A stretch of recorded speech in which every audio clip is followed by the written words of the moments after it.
একদম কম খরচে তৈরি করে ফেলুন ডিশ ওয়াশ। তাহলে যে কোনো একটা বাটি, আর আমাদের দরকার পড়বে কয়লা পোড়া ছাই, উনুনের ছাই।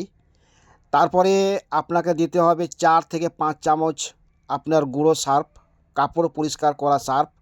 দিয়ে দেওয়ার পর কিছু পরিমাণ লেবুর রস, 1-2 লেবুর রস দিয়ে দেওয়া হলো। তারপরে যদি অ্যালোভেরা জেল থাকে আপনার বাড়িতে, সেই পাতা থেকে অ্যালোভেরা জেল বের করে একটু দিয়ে দেবেন, খুব সুন্দর হবে, গন্ধটা ভালো হবে আর কি।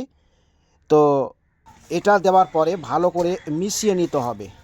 দেখুন ভালো করে মিক্সার হয়ে যাওয়ার পর সেটা বাটিতে দিয়ে দিতে হবে রোদে শুকাবার জন্য।